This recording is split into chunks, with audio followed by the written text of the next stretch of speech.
오늘의 말씀은 출애굽기 8장 16절에서 19절까지입니다. 구약 92쪽입니다.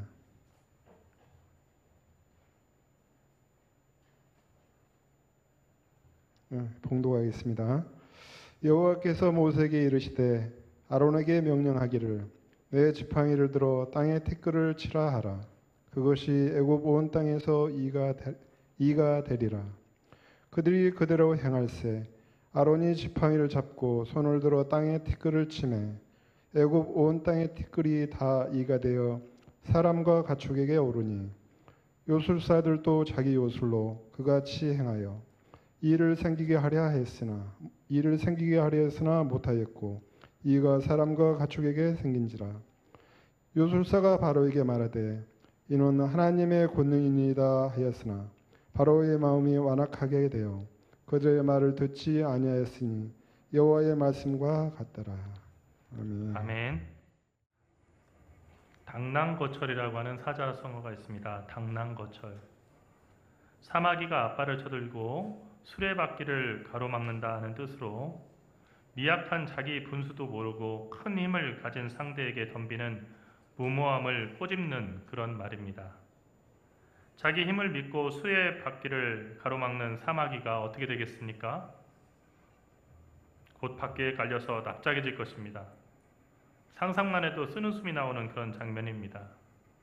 하지만 알고 보면은 이런 그 어리석은 사마귀를 손가락질하면서 비웃는 우리들 가운데 그런 사람들이 참 많이 있습니다.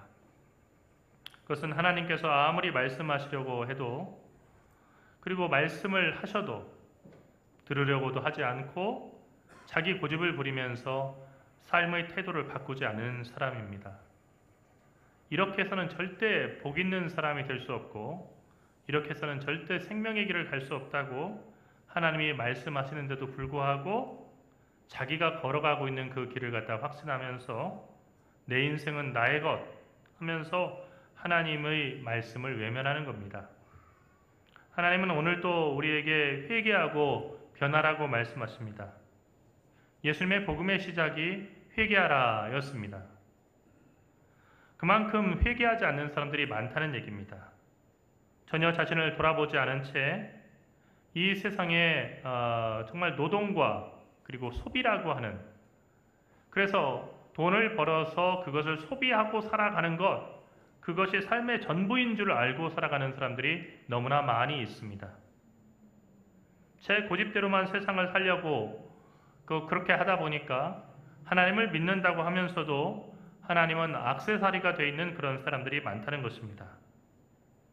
출애굽기를 읽으면서 고집센 바로를 보면서 어리석다고 손가락질하지만 정작 자신은 하나님 앞에 고집을 부리고 자기 뜻대로 그리고 자기 생각대로 살아가는 사람이 우리들 가운데 얼마나 많으냐는 것입니다. 하나님은 애굽에 있는 이스라엘 백성들을 애굽으로부터 나가게 하셔서 광야에서 하나님을 예배하는 것을 배우게 하시고 40년 후에 가나안 땅에 들어가서 예배하는 백성으로 가나안 땅, 새 땅에 살도록 결심하셨습니다. 그런 다음 모세와 아론을 부르셨습니다. 그리고 이 둘을 바로에게 보내셔서 바로에게 내 백성 이스라엘을 해방시켜라 라고 하는 명령을 전하게 하셨습니다. 모세와 아론이 2번에 걸쳐서 바로에게 가서 말씀을 전했지만 바로는 꿈쩍도 하지 않았습니다. 하나님은 2번까지 경고하신 후에 3번째부터는 재앙을 내리셨습니다. 10가지 재앙이라고 우리가 알고 있는 재앙입니다. 그러니까 모세와 아론이 바로를 찾아간 것은 총 12번이었고 그리고 2번까지는 하나님께서 봐주셨지만 3번째부터는 재앙이 시작돼서 12번째까지 10개의 재앙을 내리신 것을 알게 됩니다. 우리가 잘 아는 것처럼 10번째 재앙 후에 바로는 2 손을 들고 이스라엘 백성들을 나가게 했지만 그 뒤에도 철병거를 타고 자기 군사들을 모아서 이스라엘 백성들을 추격하다가 결국은 홍해에 수장되고 말았습니다. 여기서 한 가지 궁금한 점이 있습니다. 왜 하나님은 12번씩이나 모세와 아론을 보내서 바로를 설득하려고 하셨는가 하는 것입니다. 사실 하나님께서 가지신 힘이면 처음부터 바로를 꼼짝 못하게 하고 이스라엘을 인도하실 수도 있지 않았을까 하는 것입니다. 그런데 왜 그런 쉬운 길을 놔두고 돌아가게 하시고 훨씬 더 어렵게 하셨을까 하는 것이죠. 그것은 바로 두 가지 이유인데, 첫 번째는 모세와 아론의 믿음이 자라나고 더 깊어지게 하기 위해서 여러 가지 역경 속에서 하나님이 가지고 계신 힘을 목격하고 그리고 그 믿음이 뿌리 깊게 박히기 위해서였고, 또 두 번째 이유가 있는데 그것은 바로에게 기회, 그것도 12번의 완전한 기회를 주셔서 그를 참회케 하기 위해서였습니다. 하나님이 기회를 주셨는데 왜 바로가 참회하지 못했는가? 하나님이 못하시는 일이 있는가? 이렇게 생각할 수 있습니다. 하지만 이것은 하나님의 자비를 우리가 오해하고 그 자비를 갖다가 평가절하하는 일입니다. 하나님은 결국 멸망할 사람들에게도 자비와 긍휼을 베풀어 주신다는 사실을 우리는 잊어서는 안 됩니다. 우리의 힘으로 인생을 살아가는 것 같지만 우리는 잠시도 하나님의 힘과 능력을 벗어나서 살아갈 수가 없습니다. 붙들어 주시기 때문에 살아가는 겁니다. 여러분, 세상에서 제일 미련한 자랑이 자기의 지식 자랑과 그리고 자기의 건강 자랑이라고 하지요. 나는 배운 게 많아서 똑똑하다라고 얘기하지만 사실은 사람의 뇌 기능에 조금만 이상이 생겨도 사람은 금방 바보처럼 돼버리는 것을 알 수가 있습니다. 그러니까 자기의 지식 자랑이라는 것, 이것은 정말 아무것도 아닌 겁니다. 두 번째로 자기 건강 자랑입니다. 나는 매일 이렇게 운동하고 좋은 음식 먹고 식이 조절하고 그러니까 나는 이렇게 건강하고 나는 오래 살 거야. 여러분, 그렇습니까? 전혀 그런 게 아니에요. 전혀 그런 게 아닙니다. 올림픽 선수들이 다른 일반인들보다 더 오래 살 것 같지만 극한의 운동을 한 사람들이 더 오래 살지 못합니다. 그리고 우리가 가만히 살면서 보면 그렇지 않습니까? 건강했는데 어느 날 갑자기 그냥 아프다고 며칠 아프다고 하더니 갑자기 세상을 떠나는 사람이 있습니다. 여러분, 인명은 제천입니다. 하나님께 있는 거예요. 하나님께서 잠시 맡겨두셨다가 안 되겠다, 이제는 돌아와라 라고 하시면 언제든지 우리는 하나님 앞에 가야 되는 거예요. 그러니까 믿음이라는 것은 머릿속에 교리를 아는 것이 아니고요, 자기의 삶과 죽음을 하나님께 맡기는 거예요. 그리고 하나님께 자기의 삶의 모든 순간들을 하나님의 뜻대로 살아가겠다고 약속하고 그렇게 살아가는 겁니다. 10가지 재앙이라고 할 때 이 재앙은 사실 알고 보면 기회였습니다. 12번 하나님께 회개하고 돌아올 기회가 바로에게 주어졌었다는 겁니다. 끝에라도 돌아왔다고 한다면 성경의 역사가 바뀌었을 겁니다. 하나님은 결론을 정해놓으시고 우리가 어떻게 살더라도 그 결론대로 되도록 운명적으로 우리를 이끌어 가시는 것이 아니라 항상 우리와 대화하시면서 하나님의 뜻을 바꾸시고 그래서 한 사람이라도 구원받기를 원하시는 것이 하나님의 뜻입니다. 한자로 재앙이라고 하는 글자를 보게 되면은 재자는 재앙 재자로 네 천자에다가 네 천자 밑에 불화자가 합쳐진 글자입니다. 세상에 재앙의 종류가 많겠지만은 예나 지금이나 수해나 화재만큼 큰 재앙은 없다는 것입니다. 그런데 한편에서는 수해가, 다른 한편에서는 화재가 동시에 발생한다고 한다면 얼마나 당황스럽고 그 상황이 고통스럽겠습니까?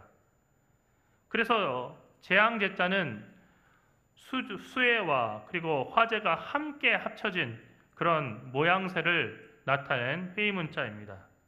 다음으로 재앙에서 양자는 재앙 앙자로 부서진 뼈 알이라고 하는 글자와 가운데 앙, 중앙할 때 그 앙자가 합쳐진 말입니다. 이 글자의 뜻은 사람의 몸에서 뼈가 으스러지면 몸이 중심을 잡을 수 없는 상태가 된다는 그런 뜻이 이 안에 들어 있습니다. 재앙에서 재가 자연재해라고 한다면 앙은 인체의 손상을 의미합니다. 출애굽기의 10가지 재앙은 자연재해와 인명재해가 합쳐진 완벽한 재앙이었습니다. 왜 하나님은 이 10가지 완벽한 재앙을 내리시면서까지 어렵게 돌아가시고 그렇게 고집 피우는 바로를 돌이키시려고 애쓰셨을까? 그것은 바로가 정말로 하나님 앞에 순종하고 그리고 하나님 앞에 올바르게 서기를 바라셨기 때문입니다. 하나님은 끝까지 포기하지 아니하시고 바로가 돌아오기를 기다리십니다. 그리고 오늘 이 자리에 앉아 있는 우리 모두가 돌아올 그날을 기다리시는 겁니다. 여러분, 우리가 매번 예배를 드리는 이유, 하나님을 예배한다는 뜻도 있지만 예배의 말씀이 중요한 이유는 우리가 똑같은 말씀을 듣지만은 똑같이 우리들의 마음 가운데 새벽이 돋아오는 것은 아니라는 겁니다.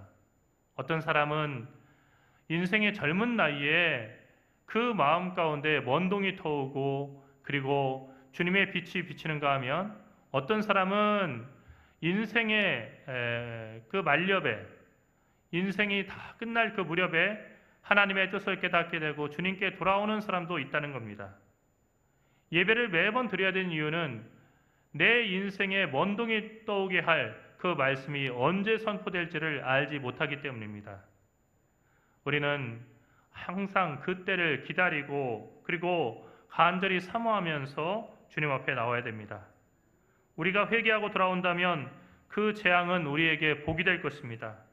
반대로 끝까지 돌이키지 않는다고 한다면 비록 우리가 쉽게 극복할 수 있는 그런 어려움이라 할지라도 그 재앙은 우리에게 모든 것을 잃게 하는 진짜 재앙이 되는 것입니다. 앞서서 우리는 두 가지 재앙에 대해서 살펴봤습니다. 첫 번째 재앙은 물이 피가 되는 그런 재앙이었습니다. 아론이 지팡이를 잡고 팔을 애굽의 물 위에다가 펼치니까 모든 물이 피가 됐습니다. 하지만 애굽의 요술사들도 자기 요술로 똑같은 이적을 행했습니다. 두 번째 재앙에서 아론이 다시 지팡이를 물 위에 펴니까 개구리들이 올라와서 애굽 온 땅을 덮어버렸습니다. 이 역시 애굽의 요술사들도 똑같이 따라했습니다. 아마 이것을 보고 바로나 애굽 사람들 또 이 애굽의 요술사들은 뭐 특별할 거 없네, 해볼만 하네, 별것도 아니네 이렇게 생각했을 수도 있었을 것입니다. 하지만 여러분, 오늘 말씀과 출애굽기를 자세히 읽어보신 분들은 아마 깨닫게 되었겠지만 세 번째 재앙부터는 그 양상이 달라집니다. 어떻게 달라집니까? 세 번째 재앙부터 10번째 재앙까지는 애굽 요술사들이 따라하려고 해봤지만 따라할 수 없었고 그리고 더 이상 따라하지 못하는 그런 재앙이 쏟아지게 된 겁니다. 세 번째 재앙은 우리 개역 개정판 성경에서 제목을 보면 티끌이 이가 되는 재앙이라고 이렇게 적혀 있습니다. 영어로 이는 라이스죠, 라이스. 근데 이 발음 때문에 우리 한국 사람들이 되게 어렵다고 그런 얘기를 하죠. L과 R 발음이 잘 안 돼가지고 라이스 해야 되는데 라이스 해야 되는데 쌀은 라이스인데 라이스 먹는다고. 그래서 별걸 다 먹고 사네. 그런 얘기를 뭐 들었다는 얘기도 있는데 어쨌든 이것은 라이스입니다. 이는 라이스예요. 제가 어렸을 때만 해도 이를 키우는 아이들이 많이 있었습니다. 제가 초등학교 1학년에 학교에 갔는데 제 앞자리에 있는 그 여자 그부가 머리가 긴 생머리를 기르고 있는 그런 그 학생이었어요. 머리가 정말 건강하게 잘 자란. 근데 제가 새로 이제 짝꿍이 된 친구하고 이렇게 앞을 보면 그 머리카락이 제 책상까지 이렇게 다 덮어가지고 책상 위에서 머리카락이 놀고 있는데 가만히 제 짝꿍이랑 앞에 있는 여자의 그 머리카락을 이렇게 보니까 거기 뭐가 이렇게 돌아다니고 있더라고요. 그래서 이렇게 가만히 보니까 조그마한 벌레들이 이렇게 돌아다니고 있어서 그것을 갖다 이렇게 가지고 놀았어요. 펜 가지고 이렇게 딱딱 치고. 며칠 후에 저희 형제들은 집에서 어머니가 시장에서 사온 이약을 머리에다 다 뿌리고 그리고서 이렇게 앉아 있었습니다. 이가 그렇게 흔했었습니다. 여러분 지금도 북녘 땅을 보면요, 북녘 땅을 보면은 북한 그 군인들이 시간이 나면 따뜻한 그 햇빛이 있고 따뜻한 데가 되면 겨울철에도 나와가지고요 발을 감싸고 있는 그 양말을 풀러요. 그 양말이요 우리처럼 이렇게 신는 게 아니고 헝겊을 둘둘 말아서 그렇게 신더라고요. 그 망원경으로 보면 바로 앞에 있는 것처럼 다 보입니다. 그리고 뭐 하냐면은요 가만히 앉아서 이를 잡아요. 그래서 허리춤에 있는 그 이를 갖다 이렇게 손가락으로 이렇게 잡는 것도 보이고요. 그리고 우리 어르신들은 옛날에 봤겠지만 입으로 자근자근 하면서 이를 잡는 모습을 보게 됩니다. 제일 처음에 뭔가 했어요. 그런데 매일 그거 보시는 분들이 쟤네들 이 잡는 거예요. 햇빛 좋으니까 나와서 이 잡는 거예요 하더라고요. 여러분 여기 이라고 이렇게 하는데요. 대부분의 번역본에서는 라이스라고 하는 그 영어 성경에 보면은 킹 제임스 버전에서 보면은 라이스라고 하는 말을 그대로 쓰는데 그런데 대부분의 번역본에서는 nets라고 하는 말, 혹은 nets 또는 nuts라고 하는 그 단어로 이렇게 번역하는 걸 보게 돼요. 이 히브리어 성경의 원문을 보면은 르키님이라고 하는 말로 나오는데 이건 복수형이죠. nets라고 하는 그 복수형이 맞습니다. nets는 그리고 단수 네트는 이가 아니라 각닭입니다. 각닭이. 그러니까 우리 성경의 번역에서 티끌이 이가 되는 재앙 이렇게 성경 제목을 붙였고 이라고 번역을 했는데 이것은 우리가 이해하기 쉽게 우리 주변에서 볼 수 있는 그런 곤충을 넣다 보니까 그렇게 번역을 한 거고요. 사실은 각닭입니다. 이거 대단한 차이죠. 생각해 보십시오. 이는요, 이가 애굽의 온 땅 위에 다 이가 덮였다고 하면요, 이는 사람을 물어서 피를 빨아먹는 흡혈충인데 그렇다면 사람들은 잠도 잘 수 없고요, 생활도 할 수 없고 정말 괴로운 거예요. 하지만 각닭이는요, 이에다 비하면 훨씬 더 견디기 쉽습니다. 우리나라에만 이 각닭이가 17속 28종이 서식한다고 해요. 그래서 이 각닭이는 사실은 각닭이의 그 모양을 보고 모기로 이게 착각해서 왕모기 그리고 순모기는 안 문다 해서 순모기다, 저 큰 모기는 순모기다 이렇게 얘기하는데 사실은 모기하고는 전혀 상관이 없는 파리목에 속하는 그런 곤충입니다. 파리 친척이라는 얘기예요. 영국에서는 각닭이를 두루미벌레라고 부르고요. 그리고 미국에서는 그 다리가 길어가지고 dead long legs라고 이렇게 불러요. 근데 이 곤충은 모양은 모기하고 비슷한데 흡혈을 하지 않아요. 피 빨아먹지 않습니다. 그리고 매우 낭만적인 그런 벌레예요. 할 일 없이 날아다니다가 벽에 앉아서 생각도 하고요. 명상에 잠겨 있다가 또 수액과 꽃꿀을 빨아먹으면서 꽃가루를 옮겨주는 벌처럼 꽃가루를 옮겨주는 익충으로 알려져 있는 벌레입니다. 그러니까 각닭이는 앞에 두 재앙, 즉 물이 피가 되는 재앙이나 개구리 재앙보다는 훨씬 견딜만 했다는 것입니다. 그런데 애굽의 마술사들이 놀란 것은 이 간단해 보이는 각닭이를 갖다가 자기들은 만들어낼 수 없었다는 거예요. 더 나아가서 애굽의 요술사들이 바로에게 아주 중요한 이야기를 남기는데요. 그것은 이는 하나님의 권능이니이다 라고 하는 말입니다. 각닭이가 생기게 한 것은 하나님의 권능이라는 거예요. 그런데 여기서 권능이라고 하는 말은 히브리어 에츠바입니다. 에츠바는 우리말로 손가락입니다. 그래서 오늘 설교의 제목이 이것은 하나님의 손가락입니다 인데 우리 성경에도 보면 이 권능입니다에 각주로 해놓고 손가락이라고 이렇게 해놓은 것을 보게 돼요. 즉 이는 하나님의 권능입니다 라고 하는 이 구절은 이것은 하나님의 손가락입니다 라고 하는 뜻입니다. 하나님이 온몸으로 하신 일도 아니고 손가락들 전부를 다 10손가락을 써서 하신 일도 아니고 손가락 하나를 가지고 이렇게 하신 일이 애굽 전체를 이렇게 큰 재앙 속에 빠지게 했고 우리는 감히 그것을 따라할 수 없습니다 하는 이야기가 애굽 요술사들의 말이었습니다. 그런데요, 이 애굽의 요술사라고 하는 것은 요즘에 뭐 이은결 씨 같은 그런 그냥 요술 보여주고 마술 보여주고 그런 사람들이 아니고요. 이 사람들은 대부분 종교적인 사람들이었어요. 자기가 믿는 신의 힘을 빌어서 모세와 아론이 이적을 행하듯이 이적을 행하는 그런 사람들이었어요. 그러니까 우리가 더 이상 이것을 따라할 수 없다는 얘기는 뭐냐면요, 우리 신의 힘을 빌려서 우리가 최선을 다해봤는데 저 모세와 아론이 말하는 히브리인들의 신이 손가락 하나 가지고서 한 일을 우리 신들은 온 힘을 다해서도 그것을 따라할 수가 없다 하는 고백이 여기에 들어있는 겁니다. 시편 8편 3절을 보면 시인은 주의 손가락으로 만드신 주의 하늘과 주의 베풀어 두신 달과 별을 내가 보오니라고 하나님을 찬양했습니다. 주님의 손가락은 천지와 그 안에 있는 모든 것을 창조하신 권능의 손가락이라는 것입니다.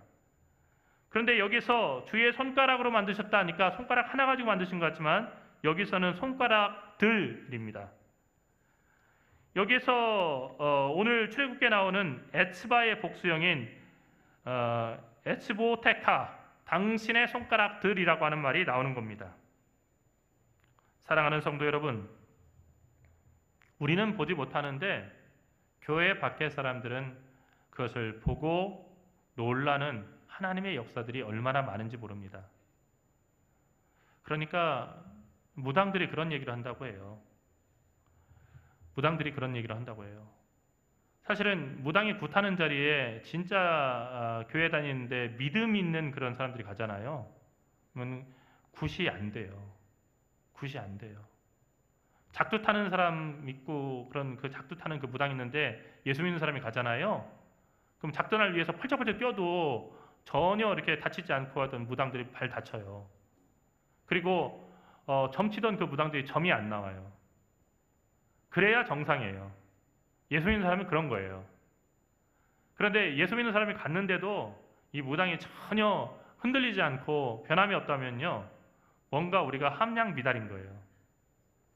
그런데 이 무당들이 항상 궁금해하는 게 그런 거예요. 저 사람들은 그렇게 강력한 하나님을 믿는다고 하고 그리고 하나님께 기도한다고 하는데 왜 우리한테 찾아와가지고 운명을 물어보고 그리고 어느 대학을 가야 되냐고, 동쪽 갈까요 서쪽 갈까요 물어볼 하냐고. 여러분, 무당들은 하나님이 강한 줄 아는데 우리는 하나님 믿는다고 하면서 무당 찾아가고 점집 찾아가가지고요, 내 인생은 어떻게 되겠습니까 하고 물어보고 있는 거예요. 얼마나 이것은 어처구니 없는 일입니까? 요술사들은 바로에게 직언을 했습니다. 하지만 바로는 마음이 완악해져서 모세와 아론의 말을 듣지 않았습니다. 그런데 놀라운 사실은 넷째 재앙에서부터 마지막 열째 재앙까지는 애굽의 요술사라고 하는 단어 자체가 등장하지 않는다는 거예요. 이 요술사들은 모세와 아론을 보내신 하나님의 권능이 얼마나 큰지를 깨달았어요. 그래서 더 이상 하나님께 저항하지 않은 겁니다. 또한 이 마술사들은 하나님은 애굽의 모든 신들보다 크신 신이라는 것을 깨달았습니다. 그래서 그 다음부터는 함부로 대들지 않은 거예요. 오직 바로만 그 사실을 깨닫지 못하고 하나님 앞에서 오만하게 행동했습니다. 여러분, 흔히 하는 말이 있죠. 무식하면 용감합니다. 무식하면 용감해요. 우리에게는 무슨 일이든 할 수 있는 자유가 있습니다. 하지만 그 일을 한다면 반드시 하늘의 평가와 심판이 있다는 것을 알고 삼가서 행동해야 합니다. 늘 하나님을 생각하면서 이 일이 어떤 결과를 불러올까를 생각하고 행동해야 돼요. 논어에서 보면 공자는 군자 섬애라는 것을 얘기했어요. 군자가 두려워할 세 가지가 있다는 거죠. 군자는 세 가지를 두려워하나니 천명을 두려워하고 대인을 두려워하고 성인의 말씀을 두려워한다. 반면 소인은 천명을 알지 못하여 천명에 대한 두려움이 없고 대인을 가볍게 대하며 성인의 말씀을 업신여긴다. 이렇게 말했습니다. 천명은 하늘의 명령입니다. 다시 말하면 하나님의 명령이에요. 그 하나님의 명령을 두려워하는 것이 군자라는 거예요. 그런데 소인은 그 하늘의 명령을 가볍게 여긴다는 거죠.